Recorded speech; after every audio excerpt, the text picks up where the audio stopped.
ഈ കുട്ടിക്ക് വന്ന് ഇപ്പൊ ക്ലാസിക്കൽ ഡാൻസിന് പോകാനേ മടിയാണ്. അതുകൊണ്ട് തന്നെ കണ്ടില്ല, ഞാൻ യൂണിഫോം ഇട്ട് കൊടുത്തപ്പോഴേ അതിന്റെ സിബ് പൊട്ടി പോയിട്ടുണ്ട്. പിന്നെ ഞാൻ ബോളിവുഡിന്റെ ഒരു ടീഷർട്ട് ഉണ്ട് അവർക്ക് യൂണിഫോം ആയിട്ട്, അതാണ് ഇട്ട് കൊടുത്തിട്ടുണ്ടായിരുന്നത്. അപ്പോഴത്തേക്ക് ആള് ഹാപ്പിയായി. പക്ഷെ പുറത്തിറങ്ങിയപ്പോഴത്തേക്ക് ആള് വീണ്ടും ദുഃഖിതയാണ്. റീസൺ എന്താണെന്നല്ലേ, ഹെൽമെറ്റ് വെച്ചപ്പോൾ ആളുടെ മുടിയുടെ ഭംഗി പോയി എന്നാണ് ആളുടെ വാദം. അങ്ങനെ ഡാൻസ് സ്കൂൾ എത്തിയപ്പോൾ ടീച്ചറിന്റെ അടുത്ത് പറഞ്ഞിട്ട് പോയാൽ മതി എന്ന് പറഞ്ഞു, യൂണിഫോം ഇടാത്തതിന്റെ റീസൺ. അത് കഴിഞ്ഞ് ഞാൻ നേരെ നമ്മൾ പോത്തീസിലേക്കാണ് പോയത്.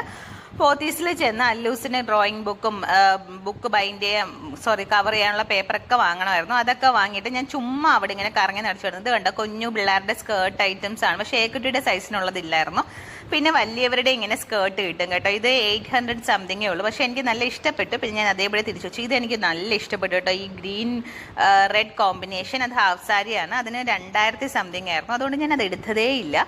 അത് കഴിഞ്ഞ് ഗ്രോസറീസ് ഒക്കെ വാങ്ങിയിട്ടുണ്ട്. ഗ്രോസറീസിന്റെ അവിടെ നല്ല ക്യൂ ആയിരുന്നു. സാധനം എടുക്കുന്നതിനെക്കാട്ടി ഇതായിരുന്നു ക്യൂ. പിന്നെ